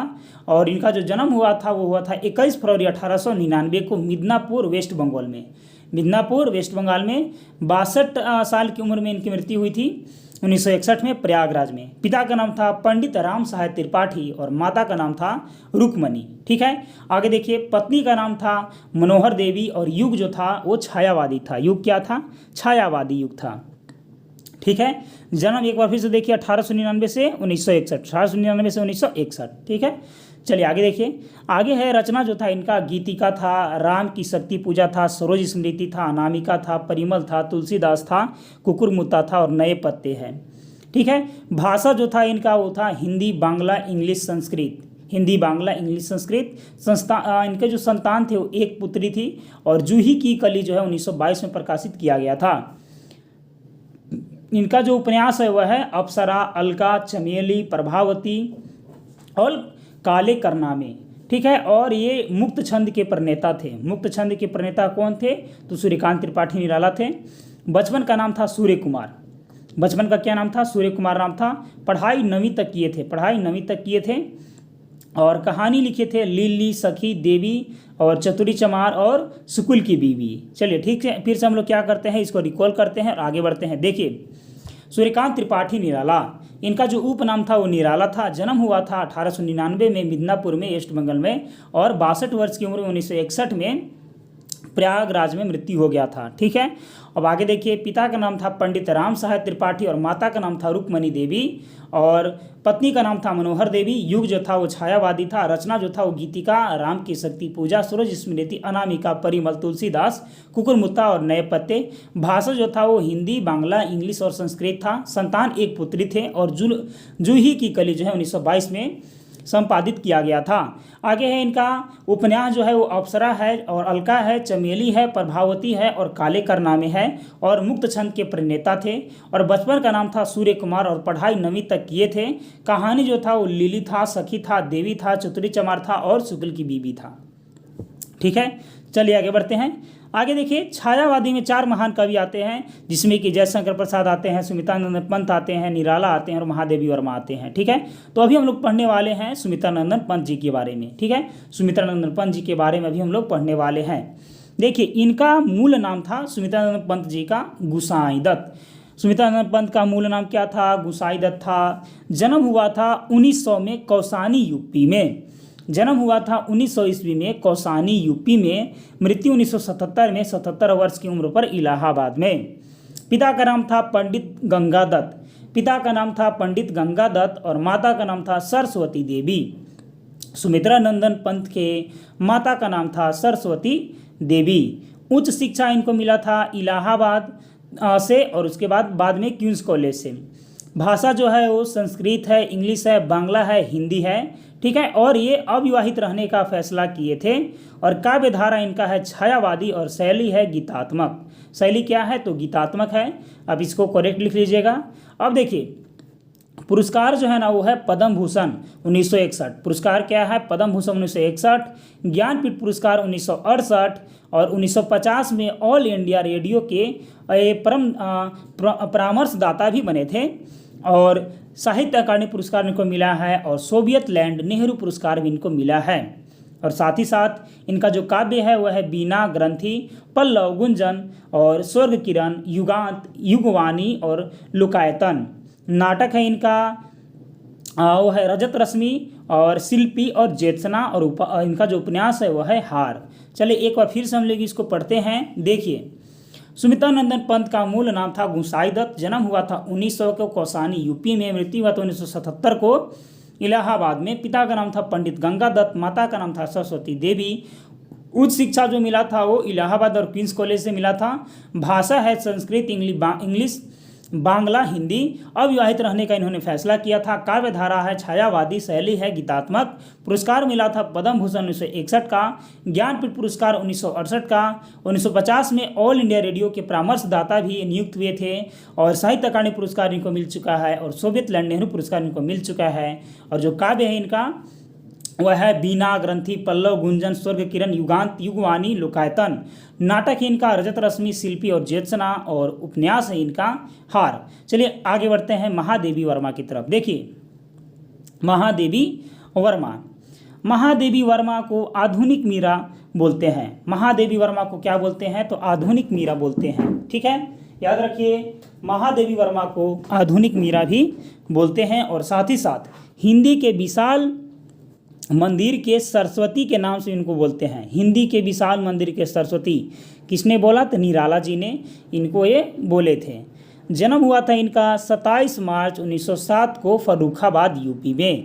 महादेवी वर्मा का जन्म हुआ था 26 मार्च 1907 ईस्वी को फर्रुखाबाद यूपी में, ठीक है। 1907 फर्रुखाबाद यूपी याद रखिए। मृत्यु हुआ था 1987 में 80 साल की उम्र में, ठीक है। युग जो है वो छायावादी है। पति का नाम था डॉक्टर स्वरूप नारायण वर्मा। पति का नाम था डॉक्टर स्वरूप नारायण वर्मा। पिता का नाम था गोविंद प्रसाद वर्मा। पिता का नाम था गोविंद प्रसाद वर्मा, ये प्रधानाचार्य थे। माता का नाम था हेमरानी। माता का नाम था हेमरानी। प्रारंभिक शिक्षा इनको इंदौर से मिली है और उच्च शिक्षा इनको प्रयाग से मिला है, ठीक है। चलिए आगे बढ़ते हैं। आगे देखिए दोस्तों, उपाधि जो है वो यूपी के विधान परिषद के मनोनीत सदस्य ये थे, ठीक है। पद्म भूषण पुरस्कार इनको 1956 में मिला है। पद्म विभूषण मिला है 1988 में। साहित्य सम्मेलन से इनको भारतेंदु अवार्ड मिला है। यामा के लिए 1982 में ज्ञानपीठ पुरस्कार इनको मिला है। ज्ञानपीठ पुरस्कार यामा के लिए 1982 मिला है। नीरजा के लिए 1934 में 500 रुपये का मंगला तौशिक पुरस्कार 1200 रुपये का मंगला तौशिक पुरस्कार मिला है आधुनिक कवि और निहार के लिए। और इनको शेख सरिया पुरस्कार भी मिल चुका है। देखिए महादेवी वर्मा का हम लोग और साथ ही साथ इनको वेदना की गायिका बोलते हैं, ठीक है। इनको वेदना की गायिका बोलते हैं, ठीक है। तो देखिए महादेवी को आधुनिक मीरा बोलते हैं या वेदना की गायिका बोलते हैं और हिंदी के विशाल मंदिर के सरस्वती बोलते हैं। जन्म हुआ था इनका 26 मार्च 1907 फर्रुखाबाद यूपी में। मृत्यु हुआ था 1987 में 80 साल की अवस्था में। युग छायावादी है इनका। और पति का नाम था डॉक्टर स्वरूप नारायण वर्मा। पिता का नाम था गोविंद प्रसाद वर्मा, प्रधानाचार्य थे ये। माता का नाम था हेमरानी। और प्रारंभिक शिक्षा इनको इंदौर से मिला है और उच्च शिक्षा इनको प्रयागराज से मिला है। और उपाधि जो है वो यूपी के विधान परिषद के मनोनीत सदस्य थे और पद्म भूषण पुरस्कार इनको मिला 1956 में, पद्म विभूषण मिला 1988 में, साहित्य सम्मेलन भारतेंदु अवार्ड मिला है इनको और साहित्य सम्मेलन से, यामा के लिए 1982 में ज्ञानपीठ पुरस्कार मिला है और नीरजा के लिए 1934 में 500 रुपये का अवार्ड मिला है, शेख सरिया पुरस्कार इनको मिला है और 1200 रुपये का मंगला प्रसाद पारितोषिक आधुनिक कवि और निहार के लिए मिला है। चलिए आगे बढ़ते हैं। आगे है दोस्तों जयशंकर प्रसाद के बारे में, आगे हैं जयशंकर प्रसाद के बारे में, तो चलिए पढ़ते हैं। देखिए जयशंकर प्रसाद का जन्म हुआ था 30 जनवरी 1889 को वाराणसी यूपी में। जयशंकर प्रसाद का जन्म हुआ था 30 जनवरी 1889 ईस्वी को वाराणसी यूपी में और मृत्यु हुआ था इनका 48 वर्ष की अवस्था में 1937 में। छायावादी कवि थे ये। इनका पिता का नाम था देवी प्रसाद साहू। जयशंकर प्रसाद के पिता का नाम था देवी प्रसाद साहू। जन्म हुआ था 1889 में। ठीक है। अब देखिए शिक्षक जो थे इनके वो थे मोहिनी लाल गुप्त। मोहिनी लाल गुप्त इनको रस्में सिद्ध बोलते हैं, इनको जो है वो रस्में सिद्ध बोलते हैं। ठीक है। और एक जो थे वो हरिद्वार महाराज थे जो कि संस्कृत की शिक्षा इनको दिए थे। हरिद्वार महाराज संस्कृत की शिक्षा इनको दिए थे। 3 शादी इन्होंने किए थे। पहला किए थे विंध्यवासिनी देवी से, इनकी मृत्यु हो जाती है क्षय रोग के कारण। दूसरा सरस्वती देवी से, क्षय रोग के कारण मृत्यु हो जाती है। और तीसरा कमला देवी से, क्षय रोग से ये भी ग्रसित हो गए थे, बाद में इनकी मृत्यु क्षय रोग से ही हो गया था। ठीक है। अब देखिए प्रमुख रचना है इनका कंकाल, तितली, इरावती, ये तीनों उपन्यास है। 13 नाटक इन्होंने लिखे थे जिसमें कि पहला है स्कंदगुप्त, दूसरा है चंद्रगुप्त, तीसरा है ध्रुव स्वामिनी, फिर है जन्म जय का नाग यज्ञ, फिर है राजश्री, फिर है अजातशत्रु, फिर है विशाख, फिर है एक घूंट और फिर है कामना, फिर है करुणालय, फिर है कल्याणी, फिर है परिणय और है अग्निमित्र सज्जन। ठीक है। तो इतना इनके नाटक था। कहानी जो है वो है छाया, प्रतिध्वनि, आकाशदीप और आंधी और इंद्रजाल। ठीक है। इनका जो उपनाम है वो कलधर है और रस सिद्ध है। इनको कलधर ही बोलते हैं और रस सिद्ध ही बोलते हैं जयशंकर जी को। ठीक है। अब देखिए 9 वर्ष की उम्र में ही कलाधार क्या किए थे, ये रच दिए थे कविता। ठीक है। ब्रज भाषा के सवैया है। ठीक है। कलाधार और शतरंज के खिलाड़ी थे जयशंकर प्रसाद। और जो पहली कविता था इनका वो सावक पंचक में भारतेंदु पत्रिका में छपा था। ठीक है। और भारतेंदु युगीन और द्विवेदी युगीन कविता ये लिखा करते थे। और 1900 में 1909 में प्रेम पथिक प्रकाशित शुरू हुआ था। और ब्रज भाषा में क्या किए कि बाद में फिर खड़ी बोली में 1914 में फिर से प्रेम पथिक को संकलित किए थे। और 8वीं के बाद संस्कृत, पाली और हिंदी, उर्दू, इंग्लिश में स्वाध्याय से ज्ञान प्राप्त किए थे। ठीक है। मैंने शिक्षा इनको 8वीं तक मिला था। और बड़ा भाई का नाम था शंभुरत्न। ठीक है। और हिंदी के सर्वश्रेष्ठ नाटककार हैं। हिंदी के सर्वश्रेष्ठ नाटककार कौन है? तो जयशंकर प्रसाद हैं। कौन है? तो जयशंकर प्रसाद है। तो चलिए एक बार रिकॉल करते हैं। देखिए इनका नाम है जयशंकर प्रसाद। जन्म हुआ था 30 जनवरी 1889 को वाराणसी यूपी में। मृत्यु हुआ था 1937 में 48 वर्ष की अवस्था में। छायावादी कवि थे। पिता का नाम था देवी प्रसाद साहू। शिक्षक का नाम था मोहिनी लाल गुप्त जो कि रस्मय सिद्ध के नाम से जाने जाते हैं। हरिद्वार महाराज इनके संस्कृत के गुरु थे। 3 शादी किए थे, विंध्यवासिनी देवी से, दूसरा सरस्वती देवी से और तीसरा कमला देवी से। क्षय रोग से भी ग्रसित हो गए थे बाद में। प्रमुख रचना है कंकाल, तितली, इरावती। उपन्यास है जयशंकर प्रसाद जी का। 13 नाटक लिखे थे, स्कंदगुप्त, चंद्रगुप्त, ध्रुव स्वामिनी, जन्म जय का, नागयज्ञ, राजश्री, अजातशत्रु, विशाख, एक घूंट, कामना, करुणालय, कल्याणी, परिणय और अग्निमित्र सज्जन। इनका कहानी है छाया, प्रतिध्वनि, आकाशदीप, आंधी और इंद्रजाल। और 9 वर्ष की उम्र में कलाधार जो लिखे थे ब्रज भाषा का सवैया और शतरंज के खिलाड़ी थे। और पहली जो कविता था वो था सावक पंचक नाम से भारतेंदु पत्रिका में छपा था। भारतेंदु युगीन और द्विवेदी युगीन कविता लिखा करते थे। 1909 में इंदु में प्रेम पथिक प्रकाशित शुरू में ब्रज भाषा में हुआ और बाद में खड़ी बोली में 1914 में हुआ। 8वीं के बाद इन्होंने स्वाध्याय के साथ संस्कृत, पाली, हिंदी, उर्दू, इंग्लिश का ज्ञान इनको प्राप्त हुआ। बड़ा भाई का नाम था शंभु रत्न और हिंदी के सर्वश्रेष्ठ नाटककार जिनको बोला जाता है उपनाम था कलाधार और रससिद्ध। ठीक है, चलिए आगे बढ़ते हैं। आगे हैं दोस्तों रामधारी सिंह दिनकर। आगे हैं रामधारी सिंह दिनकर। तो चलिए रामधारी सिंह दिनकर के बारे में पढ़ेंगे। देखिए, रामधारी सिंह दिनकर का जन्म हुआ था 23 सितंबर 1908 को। 23 सितंबर 1908 को सिमरिया, बेगूसराय जिला, बिहार में। ठीक है, सिमरिया गांव का नाम है, बेगूसराय जिला और बिहार में हुआ था। 1908 को हुआ था और मृत्यु हुआ था 65 वर्ष की अवस्था में 1974 में।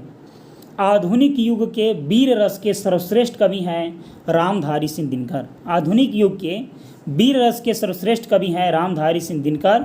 स्वतंत्रता के बाद राष्ट्र कवि के नाम से जाने गए हैं। स्वतंत्रता के बाद राष्ट्र कवि के नाम से जाने गए हैं। छायावादोत्तर युग कवियों के पहली पीढ़ी के कवि हैं। छायावादोत्तर युग कवियों के पहली पीढ़ी के कवि हैं। ठीक है, शिक्षा जो है वो पटना विश्वविद्यालय से किए हैं, जिसमें कि बीए हिस्ट्री ऑनर्स में और पॉलिटिकल साइंस भी सब्जेक्ट था, उससे बीए किए हैं। और स्कूल शिक्षा बिहार सरकार के सब रजिस्ट्रार से प्राप्त किए हैं। 1950 से 52 में लंगट सिंह कॉलेज के मुजफ्फरपुर जो कि है लंगट सिंह कॉलेज, वहाँ की हिंदी के विभागाध्यक्ष थे। भागलपुर विश्वविद्यालय के उप कुलपति थे 1963 से 65 तक। भारत सरकार के हिंदी सलाहकार थे 65 से 71 तक। ठीक है, इनकी पत्नी का नाम था श्यामवती देवी। अब देखिए, इनको पुरस्कार मिला है पद्म भूषण 1955 का।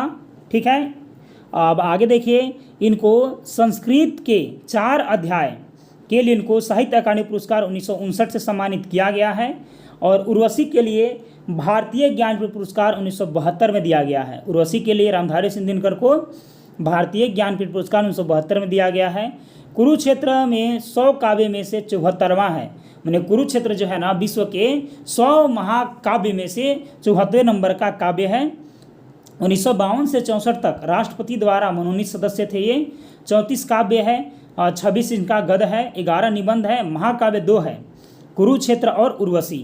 प्रमुख रचना है रेणुका, हुंकार, रसवंती, सामधेनी, प्रणभाग, बापू, इतिहास के आंसू, हारे को हरिनाम, रश्मि रथी, कुरुक्षेत्र, उर्वशी, परशुराम की प्रतीक्षा, सीपी और संघ। चलिए एक बार हम लोग रामधारी सिंह दिनकर के बारे में रिकॉल करते हैं। देखिए, जन्म हुआ था इनका 23 सितंबर 1908 को। सिमरिया गांव नाम था, बेगूसराय जिला, बिहार में। मृत्यु हुआ था 1974 में 65 वर्ष की अवस्था में, मद्रास में। पत्नी का नाम था श्यामवती देवी। आधुनिक युग के वीर रस के सर्वश्रेष्ठ कवि हैं। स्वतंत्रता के बाद राष्ट्र कवि के नाम से जाने गए हैं। राष्ट्र कवि के नाम से कौन जाने गए हैं स्वतंत्रता के बाद? तो रामधारी सिंह दिनकर। छाया उत्तरोत्तर युग कवियों के पहली पीढ़ी के कवि हैं। और शिक्षा जो है पटना विश्वविद्यालय से बीए में हिस्ट्री ऑनर्स में किए हैं बीए। और स्कूल शिक्षा बिहार सरकार के सब रजिस्ट्रार से मिला है। 1950 से 52 तक लंगट सिंह कॉलेज मुजफ्फरपुर हिंदी के विभागाध्यक्ष रहे थे।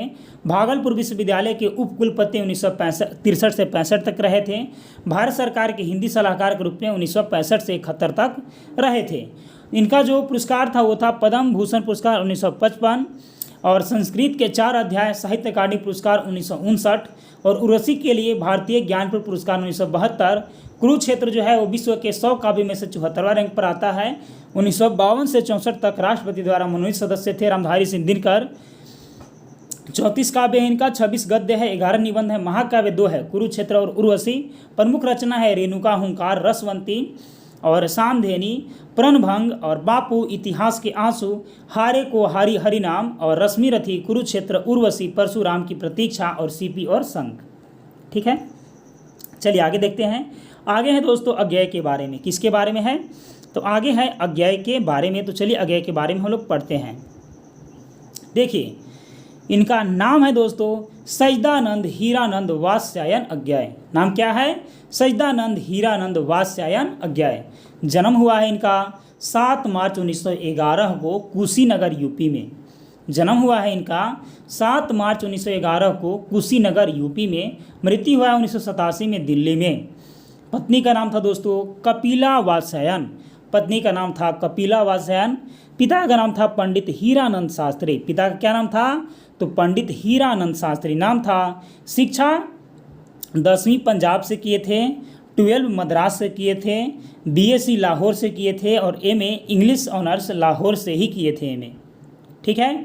अब देखिए इनका जो उपन्यास है वह है शेखर एक जीवनी, फिर नदी के द्वीप और फिर है अपने अपने अजनबी। ठीक है। इनके जो कहानी है वह है विपथगा, परंपरा, कोठरी की बात, शरणार्थी और जयदली। ठीक है। और इनकी जो कविता है 15 कविता है, जिसमें भग्नदूत, चिंता, हरी घास पर क्षण भर और वावरा, अहेरी और इत्यलम और क्योंकि मैं उसे जानता हूँ और सागर मुद्रा, कितनी नावों में कितनी बार। और इनका जो पत्रिका था वो था सैनिक एवं विशाल भारत, पत्रिका था सैनिक एवं विशाल भारत। ठीक है। ये राष्ट्रवादी आंदोलन से जुड़े हुए थे, इसीलिए इनको 4 साल जेल में बिताना पड़ा और 2 साल नज़रबंद के रूप में। प्रयोगवाद और नई कविता के इन्होंने ही प्रयोगवाद और नई कविता को प्रतिष्ठित किया था। नई कविता के जनक माने जाते हैं अज्ञाय, नई कविता के जनक माने जाते हैं अज्ञाय। 1943 से 46 तक अंग्रेजी सेना में नियुक्त हुए थे सैनिक के रूप में। और आंगन के पार द्वार साहित्य अकादमी पुरस्कार इसके लिए इनको मिला था। कितने नावों में कितने बार, भारतीय ज्ञानपीठ पुरस्कार इनको मिला था 1978 में। नाटक इनका है उत्तर प्रियदर्शी, डायरी है भवंती, अंतरा और शाश्वती, जीवनी है राम कमल राय द्वारा लिखित शिखर से सागर तक। ठीक है। ये राम कमल राय द्वारा लिखित है। ठीक है। और इनके ऊपर जीवनी बना है। और आगे है यात्रा वृत्तांत, अरे यायावर रहेगा याद और एक बूंद सहसा उछली। ठीक है। चलिए तो फिर से इनके बारे में पढ़ते हैं। देखिए अज्ञेय जी का पूरा नाम है सच्चिदानंदन हीरानंद वात्स्ययन अज्ञेय। जन्म हुआ था 7 मार्च 1911 को कुशीनगर यूपी में। मृत्यु हुआ था 1987 को दिल्ली में। पत्नी का नाम था कपिला वात्स्ययन, पिता का नाम था पंडित हीरानंद शास्त्री।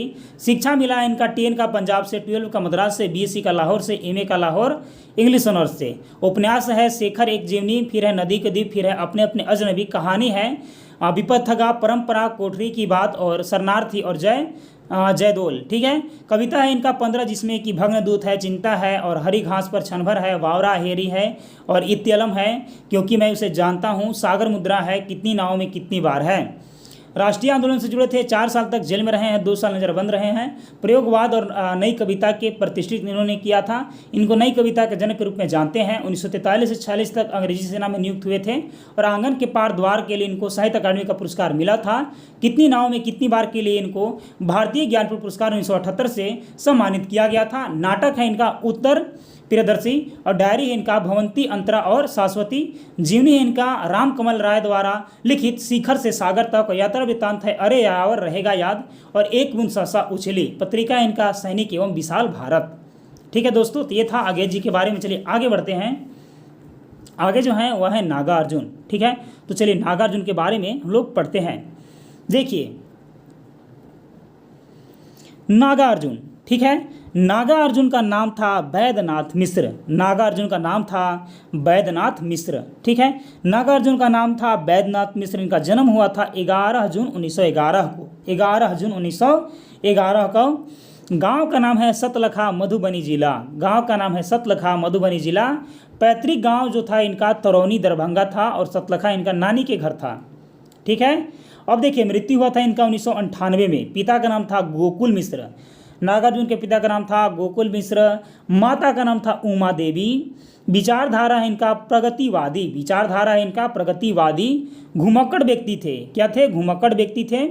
बौद्ध धर्म की दीक्षा लिए थे राहुल सांकृत्यायन से। अग्रज इनके जैसे कि राहुल सांकृत्यायन बौद्ध धर्म की जब दीक्षा लिए ना तो ये भी ले लिए। ठीक है। अग्रज मानते थे उनको, अपना गुरु टाइप से मानते थे। जेपी आंदोलन के चलते ये जेल में गए थे। 2 पुत्री थे और 4 पुत्र थे इनके। पत्नी का नाम था अपराजिता देवी और संस्कृत, बांग्ला, हिंदी में बहुत से अनुवाद इन्होंने किए थे। उनका समूचा जीवन जो है वो झोला में सिमटा रहता था, मैंने ज़्यादातर अपना सामान जो है ना वो झोले में ले चलते थे।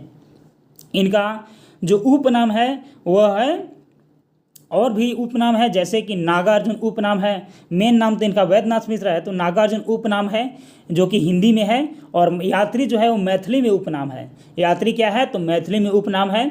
बचपन का नाम है ठक्कन। बचपन का क्या नाम है? ठक्कन नाम है।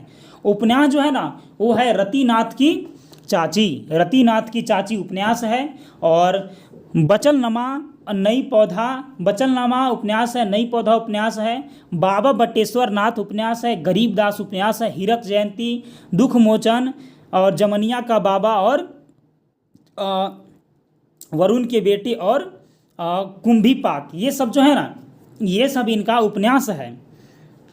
अब देखिए, वैदेह उपनाम से भी ये कवि लिखते थे, ठीक है, ये वैदेह उपनाम से भी लिखते थे। तो नागार्जुन का एक और उपनाम था जो कि था वैदेह। 1936 में विद्यालंकार परिवेन, ठीक है, में नागार्जुन नाम इनका ग्रहण किए, क्योंकि ये बौद्ध धर्म में हो गए ना, तो इनका बौद्ध वैद्यनाथ मिश्र से नागार्जुन नाम हो गया, ठीक है। और पहली हिंदी कविता था राम के प्रति, पहली हिंदी कविता था राम के प्रति। और पहली मैथिली कविता था लहेरिया सराय, लहेरिया सराय, ठीक है, मैथिली कविता है ना। फिर एक कवि हैं कालिदास, जो कि इनका पुस्तक है मेघदूत, और मेघदूत का भी इन्होंने अनुवाद किया था, ठीक है। फिर एक कवि हैं कालिदास और मेघदूत का अनुवाद किया था। इनको बहुत सारा सम्मान मिला था, जैसे कि साहित्य अकादमी पुरस्कार 1969, मैथिली पत्रहीन नग्न गाछ के लिए मैथिली में मिला था इनको पुरस्कार। और भारत भारती सम्मान इनको यूपी संस्थान के द्वारा दिया गया था, यूपी हिंदी संस्थान के द्वारा। मैथिली शरण गुप्त सम्मान इनको एमपी सरकार के द्वारा दिया गया था। राजेंद्र शेखर सम्मान बिहार के द्वारा, बिहार सरकार के द्वारा दिया गया था। सर्वोच्च फेलोशिप साहित्य अकादमी पुरस्कार इनको दिया गया था। राहुल सांकृत्यायन का सम्मान इनको वेस्ट बंगाल के द्वारा दिया गया था। रचना जो था वो था युगधारा और सतरंगे पंखे वाली और प्यासी पथराई आंखें, और फिर था रत्नगर्भ, फिर था तालाब की मछलियाँ, फिर है अपने खेत में। तो चलिए एक बार रिकॉल करते हैं, आगे बढ़ते हैं। उसके बाद देखिए, नागार्जुन का नाम था वैद्यनाथ मिश्र, जन्म हुआ था 11 जून 1911 को सतलखा गांव में, मधुबनी जिला में। पैतृक गांव है इनका तरौनी दरभंगा। 1998 में मृत्यु हुआ था। पिता का नाम था गोकुल मिश्र, माता का नाम था उमा देवी। विचारधारा है इनका प्रगतिवादी, घुमक्कड़ी व्यक्ति थे, बौद्ध धर्म में दीक्षा लिए थे, राहुल सांकृत्यायन को अग्रज मानते थे, जेपी आंदोलन के चलते जेल गए थे। 2 पुत्र थे, 4 पुत्र थे। पत्नी का नाम था अपराजिता देवी। संस्कृत, बांग्ला, हिंदी में बहुत से अनुवाद किए थे और उनका समूचा जीवन झोला में ही सिमटा रहता था। उपनाम था इनका नागार्जुन हिंदी के लिए, यात्री जो नाम था ये मैथिली के लिए था, और बचपन का नाम था ठक्कन। उपन्यास है रतिनाथ की चाची, बलचनमा, नई पौधा, बाबा बटेश्वर नाथ, गरीबदास, हीरक जयंती, दुख मोचन, जन्मिया का बाबा और वरुण के बेटे और कुंभीपाक। और वैदेह उपनाम से भी लिखा करते थे। 1936 में विद्यालंकार परिवेन में नागार्जुन नाम इन्होंने ग्रहण किया। पहली हिंदी कविता था इनका राम के प्रति, पहली मैथिली कविता था इनका लहेरिया सराय। फिर एक कवि हैं इनके कालिदास, मेघदूत इनका पुस्तक है, तो उनको भी ये अनुवाद किए हैं। और सम्मान इनका जो है वह है साहित्य अकादमी 1969। मैथिली सम्मान इनको मिला है पत्रहीन नग्न गाछ के लिए, और भारत भारती सम्मान मिला है यूपी सरकार के द्वारा, और मैथिली शरण गुप्त सम्मान मिला है एमपी सरकार के द्वारा। राजेंद्र शेखर सम्मान बिहार सरकार के द्वारा, और सर्वोच्च फेलोशिप सम्मान साहित्य अकादमी के द्वारा दिया गया है। और साथ ही साथ राहुल सांकृत्यायन सम्मान इनको वेस्ट बंगाल सरकार द्वारा दिया गया है। रचना है युगधारा, सतरंगे पंखे वाली, प्यासी पथराई आंखें, रत्नगर्भा, तालाब की मछलियाँ और अपने खेत में। ठीक है, तो उम्मीद है दोस्तों कि समझ में आ गया होगा। चलिए आगे बढ़ते हैं। आगे देखिए, आगे हैं सर्वेश्वर दयाल सक्सेना। ठीक है, तो चलिए सर्वेश्वर दयाल सक्सेना जी के बारे में भी हम लोग पढ़ते हैं।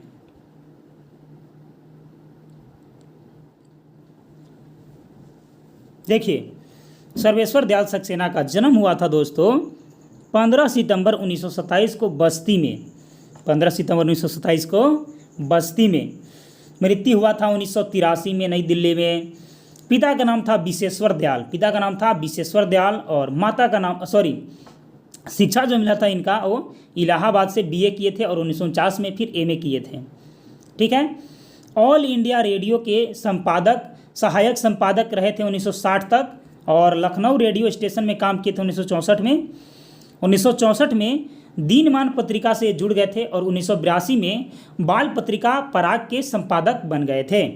ठीक है, और इनका जो काव्य है वह है काठ की घंटिया, बांस का पुल, और एक सुनी नाम, और इसके बाद है गर्म हवा, कुआनो नदी, मेघ आए, जंगल का दर्द, खोटियों पर टंगे लोग, और क्या कर पुकारो। ठीक है, ये सब इनकी रचना है।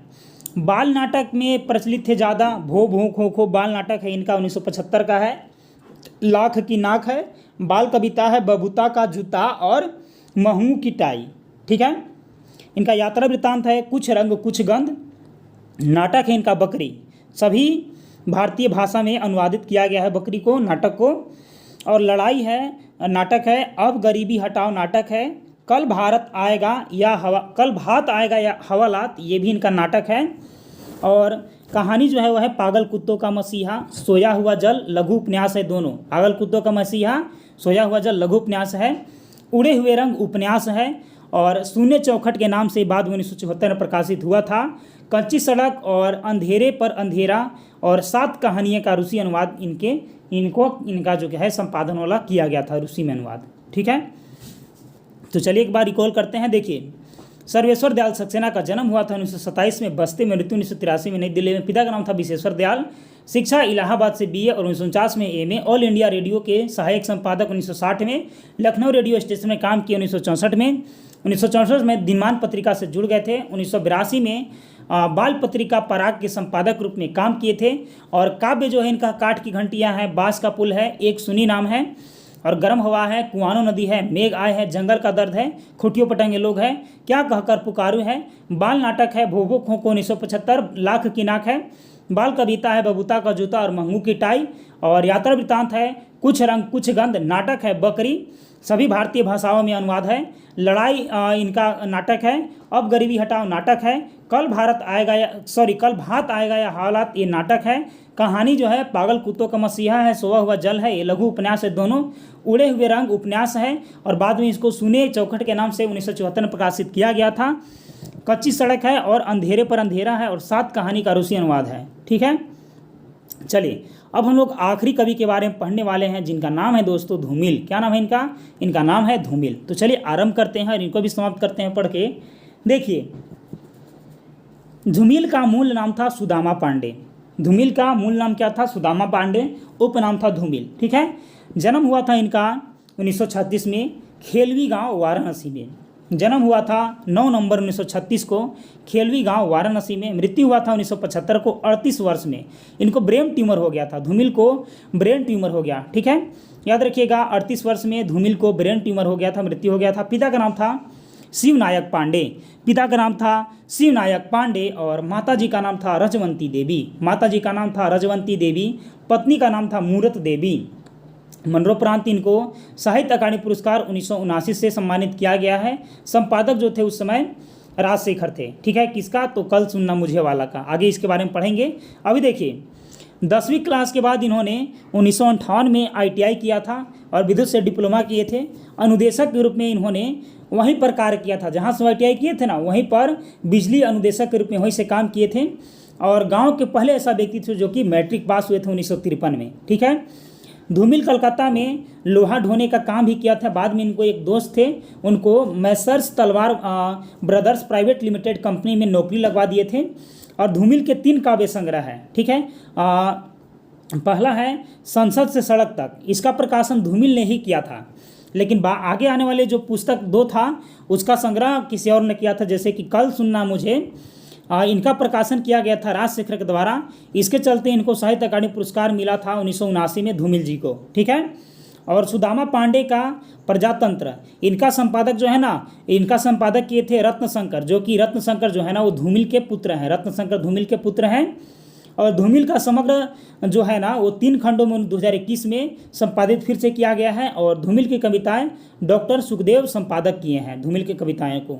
ठीक है, तो चलिए एक बार रिकॉल करते हैं और आगे बढ़ते हैं। देखिए, धूमिल, सुदामा पांडे धूमिल इनका नाम था। और 9 नवंबर 1936 को खेलवी गांव में वाराणसी में इनका जन्म हुआ था। मृत्यु हुआ था 1975 में 1975 में 38 साल की अवस्था में ब्रेन ट्यूमर के चलते।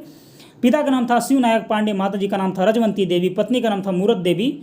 10वीं पास करके ITI किए थे 1998 में और विद्युत से डिप्लोमा किए थे। और जहाँ से ITI किए थे वहाँ पर विद्युत अनुदेशक के रूप में कार्य किए थे।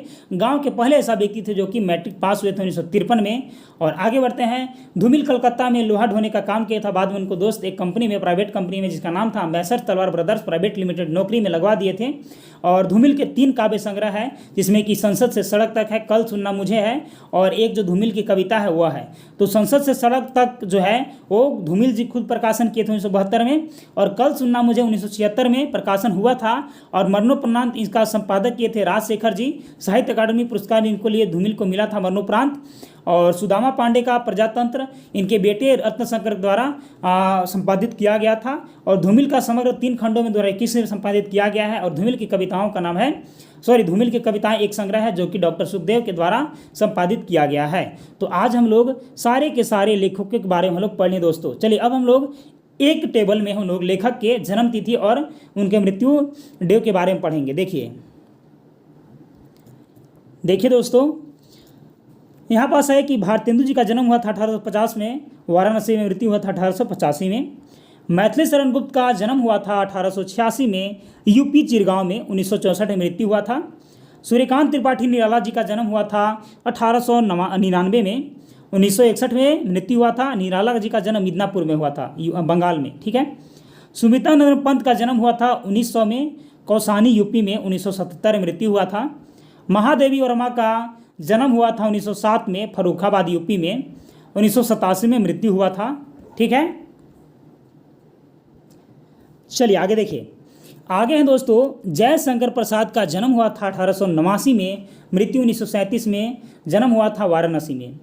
रामधारी सिंह दिनकर 1908 में जन्म हुआ था इनका, मद्रास गलत है दोस्तों, जन्म इनका मद्रास में नहीं हुआ था, इनका जन्म बिहार में हुआ था। 1908 में इनका जन्म हुआ था, 1974 मृत्यु हुआ था। अज्ञय जी का जन्म हुआ था 1911 में, मृत्यु 1987 में, जन्म हुआ था कुशीनगर यूपी में। नागार्जुन का जन्म हुआ था 1911 में, 1998 में इनका मृत्यु हुआ था। जन्म हुआ था सतलखा गांव मधुबनी जिला में। मैंने अज्ञय का जन्म और नागार्जुन का जन्म 1911 में हुआ है, ठीक है। और सर्वेश्वर दयाल सक्सेना का जन्म 1927 में हुआ था और 1983 में मृत्यु हुआ था। धूमिल का जन्म 1936 में, 75 में मृत्यु हुआ था, ठीक है। देखिए तो यहाँ पास जो है ना, इस टेबल को आप स्क्रीनशॉट भी कर सकते हैं, ठीक है। वीडियो को पॉज करके आप अपने नोट कॉपी में लिख भी सकते हैं।